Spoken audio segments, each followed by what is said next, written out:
What's up YouTube, Dale here from Zephyr, and today I am bringing you a competitive update to one of my favourite decks for the pure nostalgia of what they are themed off of, and that is Super Quants. Now this is Super Quants involving the K9 strategy. Now I'm going to explain how they can synergize together, what really does help the deck out as well, and why you might want to consider the K9 strategy with this particular deck if you do have access to them. I know K9s are a little bit pricey right now just because of how good the engine is. Over time, with more people playing around them, you might be able to pick them up a little bit cheaper, but I'm here to show you how they can synergize with the Super Quant deck and how they can really help each other out. So, with all that out of the way, please smash that like button, hit that notification bell, and subscribe as I take you through the main deck, the extra deck, and a slide deck so you have an idea of what you need to put together for this particular deck. So we're going to start off with the Super Quant monsters. The first one we're going to be starting with is the brand new card, the Super Quantal Black Layer.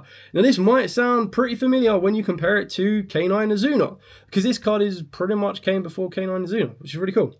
Well, for us anyway, I think the OCG got Justice Summons before that, so technically this is the Azuna aftermath. So you have the ability that when your opponent activates a monster effect, you get a quick effect to discard one other card, and if you do, special summon this card from the hand. If this card is special summoned, you get to special summon a Super Quant Mech Beast Xyz monster from your extra deck using this card you control as material. It's treated as an Xyz, and if you do, you attach a Super Quant monster from the graveyard to it. So for those of you unfamiliar with Super Quants, the way that they work is the Xyz monsters have quick effects if they are attached with the corresponding coloured layer. So in the example of the red one, you get to go into the Great Magnus Liger. This gives you the ability to quick effect, detach a material to destroy a monster your opponent controls. The white sword gives you the ability to negate one face-up monster effect on the field. The blue one lets you destroy a spell or trap, and then the green one lets you flip one of your opponent's monsters face down. So the idea with something like the Super Quantal Black Layer is you want to be able to discard the corresponding colour that you want to be able to Xyz into, and that's when you're going to get a bit of an additional benefit. On top of that, you're usually utilising this or backing this up with an Azuna, so that's where Ripper can come into play to protect everything you need to, and then you're going to add a Great Magnus or work your way into a Magnus afterwards. Then we're on 3 of the Super Quantal Fairy Zetan. Again, this card was pretty much custom for the deck.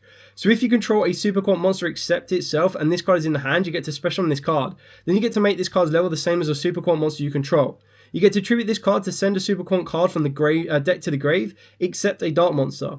You special summon a Super Quant monster from the deck except Super Quant Fairy Zetan. So again, that's another way of getting another Super Quant to the field. And the Super Quant monsters have the effects that if they are specialed or normal, they will trigger a certain effect. And if they are sent to the graveyard, you'll get an additional effect. Quite like the Black Layer. So the Black Layer sent effect is if it is sent to the graveyard by any means, you get to add a Super Quant spell from the deck to the hand.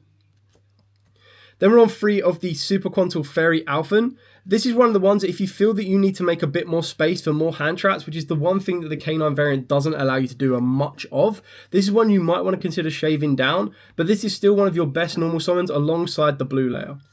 So this one gives you the ability to target a Super Quant monster you control, and all face-up monsters, including your K9s, will become that current level. So if you do get a K9 that is a level 5, and you want to make sure your K9 can become a level 4 so it can still be used as Xyz material, you can do that. You can also tribute this card to then reveal 3 Super Quant monsters with different names in the deck. Your opponent randomly picks one for you to special, and you send the rest to the grave. And we've already mentioned the benefits of sending some of your Super Quants to the grave. You'll be able to trigger certain effects.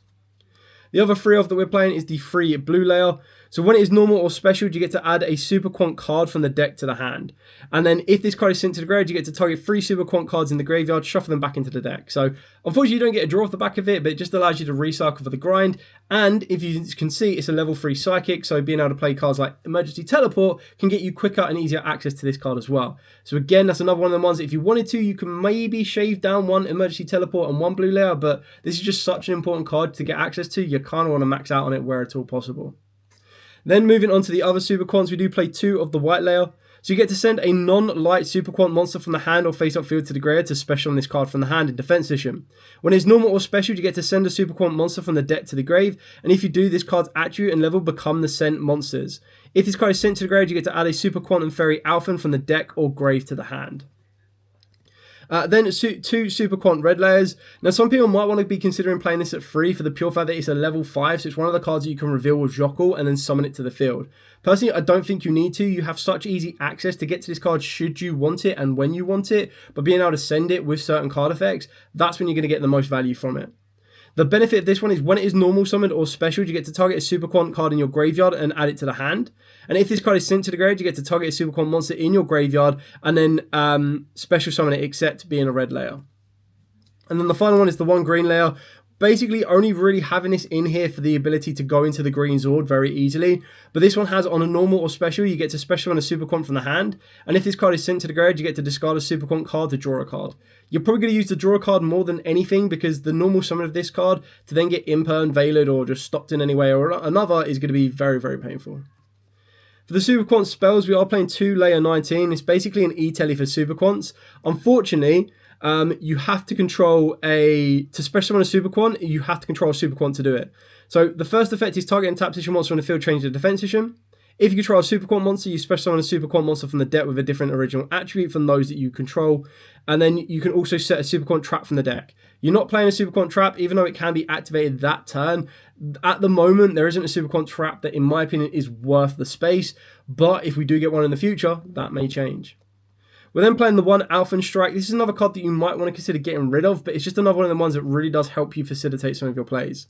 So if you control 3 or more Super Quant monsters with different names, you shuffle as many cards your opponent controls as possible into the deck. Then your opponent gets a special summon one monster from their extra deck, ignoring its summoning conditions.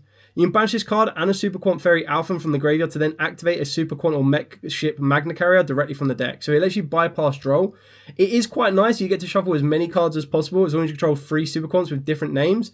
And keeping in mind that when we first got this, we only ever had the Alphen red layer, blue layer, and green layer. Now we've added black layer, white layer, and the Zetan to it. It's just more consistent to do. It's just one of the ones of giving your opponent access to any monster from their extra deck, ignoring their summon conditions, can be quite a big ask, depending on what you have on your field. Then we have the one Super Quant or Mech Ship Magna Carrier. So this is the ability to discard a card, target a Super Quant monster you control, and special from the extra deck a Super Quant monster Beast XZs with the same attribute as that monster. You can then also send this card and target 3 Super Quant or Met Beast XZs monsters with different names that you control and are in the graveyard to special summon a Super King Magnus from the extra deck. That's a great option because that's how you're going to get to your big boss monster Megazord, which is basically going to be a walking, talking towers and a floodgate because it doesn't let your opponent add cards from their deck to the hand, which is pretty painful. But it is one of the ones that does, it's the only way to get the Magnus. If your opponent stops this, if they banish it, if they negate it, you're in trouble. And that's where the K9s can be a little bit protective for you as well. Speaking of the K9s, so the K9s in this sense really do replace from my previous version the Teratop package, and then it also replaces the ability of particular hand traps as well, because you're going to be relying on Azuna being another one of your hand traps. So for those of you unfamiliar with the K9 strategy, if your opponent has activated a card in the hand or the grave, you get to special on this card from the hand. And if you do, you get to send a K9 card from the deck to the grave. If it's normal or special to send a K9, it does have a during the main phase, if your opponent has activated a card effect, a monster effect in the hand or grave, you get a quick effect to special summon it. And if your opponent has 2 or more cards in the hand, you get to normal summon this card without tribute. Same for pretty much the other K9s, but the idea is that with Azuna, you're going to send your Lupus, and then Lupus has that ability that your opponent, again, if your opponent's activated a monster effect in the hand or grave, which they would have done to trigger the Azuna, you get special on this card back from the graveyard. And then during your opponent's turn only, you get a quick effect to XZs using this card you control. Now, the one thing that I have not got in the extra deck, which I'm kindly considering whether I want to put it back in or not, is I've gone with SP Little Knight instead of a Typhon. But there are these odd scenarios that if your opponent gets rid of your Azuna, your Lupus can go into a Typhon. But more times than not, your opponent's going to get rid of the Lupus where that's all they possibly can. The other benefit as well is that it gives the XV's material that has this card as material the effect that it can't be targeted with card effects. That's really nice because these 2 level 5s can get you into the Liger Dancer. The Magna Liger, which is the red Megazord. Going into the red Megazord, it's not a quick effect because it doesn't have the red layer as material, but the fact that they can't target this. So if you use this to go into your Great Magnus, once your Magnus becomes affected by card effects, very rare that ever going to happen, but if your opponent does get you to that point particularly, as long as you keep the Lupus attached to it, it then can't be targeted, which can be useful. I'm not saying you're going to be doing that. You're probably going to be going into other like K9 rank 5 options with that, but that's something to keep in mind. The other ones we do play is Free Jockle. I know a lot of people are considering cutting this card now just in general as part of the engine to minimize it down to 3 Azuna, 1 Lupus, and maybe a case for K9. So that's entirely up to you if you want to do that. I like the option for it. The only downside is I need to, in this particular build, either reveal a red layer, which is fine, reveal a Lantern, which is something you probably don't want to do, reveal an Azuna. Only worth doing if your opponent is particularly playing around K9s and don't want to activate monster effects in the hand. And on the odd chance, you might need to use it for a Lupus as well. Then, of course, we do have the 1 Lantern, followed up by the 1 K9 X-Force release and a case for K9. So, pretty standard on that. We've then got the generic cards in the free emergency teleport, the 1 1-for-1, to get you access to your Zetan or your Alphen, 1 Call by the Grave, 1 Pot of Prosperity, and then the final 3 cards can be a power card of your choosing. I didn't mind the idea of Dark Rule No More because then I was like, okay, cool, I can Dark Rule No More my opponent's field and then build my field, and then once I get to Great Magnus, no matter what field my opponent has, they're not breaking that. Unless they get a monster stronger than Great Magnus, which if they do, I just use Magnus effect to put it back into the deck. But I decided to go with Forbidden Droplet, and the reason for that one, yes, it can get a little bit costly because White Layer wants you to discard a card, Black Layer wants you to discard a card, Droplet's then going to want you to send cards. But the benefit of something like this is if your opponent tries to negate your monster's summon effect, you can Droplet, send it, dodge the targeted effect, and then still get that effect, and then get its graveyard effect as well. So it's one of the ones that you can get a 2-for-1 type of deal with some of your Super Quants, and I felt that this was the most effective option when you're trying to take into account like K9s, Dracotales, and Yummies as well. So that's it for the entire main deck. I'm now going to take you through the extra deck. So for the extra deck, as previously mentioned, I do have the SP Little Knight. I just felt that there were times I didn't want to like typecast a deck to only be XEs and then get hit with a D-barrier and cry inside. But I also felt that SP was still one of them cards that could really cause a couple of issues. When you're utilizing the K9s, you do cut out some of the space, so I've no longer been able to have the space for an IP or the Neo Super Quantal. And I'm highly tempted to again try and find space to put the Neo Super Quantal back in, because it does give that ability to draw more cards to get back that resource that you're discarding with your Magna Carrier, or get the resource back from discarding off the back of your Black Layer or White Layer. The idea is with your Black Layer and White Layer, you're discarding cards that's going to net you advantage, because they're going to be cards that are either recycling cards from the graveyard, discarding a card to draw a card, or adding a spell, adding a monster, you name it. For the XEs, we are on 2 of the main Megazord of your Super Quantal Mech King Great Magnus. I don't know why I play 2. Like, the more and more I think about it, it's literally just so that my opponent can't snipe one from the extra deck. But unless you're going to be able to keep the Magna Carrier around, which more times than not when you use it, you then need to use Blue Layer to recycle it and then search it out again later on, which can happen. And there are the odd occasions, because your Great Magnus, when it leaves the field, brings back 3 Megazords, and there are the chances when that happens, like if your opponent Kaijus it, annoying. But this card requires, if it is sent to the graveyard, you get special and 3 Super Quant Mech Grand Beast XEs monsters with different names from the graveyard. This card gains the following effects based on the number of XEs materials with different names attached to it. 2 or more, you get once per turn during either player's main phase, you detach a material from this card, shuffle a card on the field. 4 or more, it's unaffected by card effects except Super Quant, so the mirror match is a biatch. And then 6 or more, your opponent could not add cards from their deck to the hand by card effects. So it means they just can't even draw cards, which is insane. We've then got 2 of the Lust Rex. This is one that I could probably see myself cutting down to 1 if I wanted to, as I feel the Magna Liger is a little bit more effective in particular matchups. But this one has a quick effect when it has a White Layer as material to detach to negate a face-up monster on the field. You can also have the effect to attach a Super Quant monster from the hand or field to this card's material. I would have loved it to attach from the graveyard, but then maybe Konami thought that might have been too broken. 2 Magna Liger. This is the quick effect to pop a card, and again it has the ability to attach from the hand or field. Grand Pulse, destroy a spell or trap, and again attach from the hand or field. And then Ouroboros to attach from the hand or field, and then Book of Moon, one of your opponent's monsters. Then we've got a generic of Zeus. You could probably sub Zeus out as well, because when you're trying to go into something, you're not really going to want to make a Magnus with a Zeus. As many sends that the Zeus will have, you're just basically swapping out towers, which isn't the smartest idea. But remember, these cards have the ability to attach material, so you could just make these like a fat XEs, and then just go, cool, Zeus on top. But again, this is one of your flex spots if you wanted to go down. Now, I am not playing the C104. I'm not playing the National Night package. You can do. It just takes up so much space. And I was like, you know what? I'm just going to be able to utilize the K9s to protect my route to get me to a Magnus, to interact with my opponent during their turn 0, and then work my way into a Magnus the next turn, which is why I've gone with 2 of the K9 Ripper, backed up by the 1 Imperial Princess. Now, this is, again, another card you might want to consider cutting, but what I liked about this is it lets you detach a material from the card to then target a level 5 monster in either graveyard and special summon it to either field. If a face-up level 5 monster you control is destroyed by battle or leaves the field by an opponent's card effect while you control that monster, you get to add this add to your hand or special on a level 5 monster from the deck. So it can give me ways to get access to the red layer, but it also lets me bring back the red layer so that I can start turning it into the Magna Liger, or I can bring back the red layer and then link off red layer plus the Imperial Princess, and then use the red layer's effect to revive from the grave. So there's loads of little intricate moments you can utilize, and that's kind of why I like the idea of it. Valen, so obviously Book of Moon, and then also the ability to, when it's sent, to destroy a spell or trap. And then the 1 K9 X Werewolf, pretty staple in the K9 lineup. So that's it for the entire main deck and the extra deck of the Power Ranger deck. Moving on to the side deck. So for the side deck, I've gone with 3 Mulchummy Fluolos. I'm not sure about these right now. Like, I feel that they're still very oppressive. There's no doubt about that.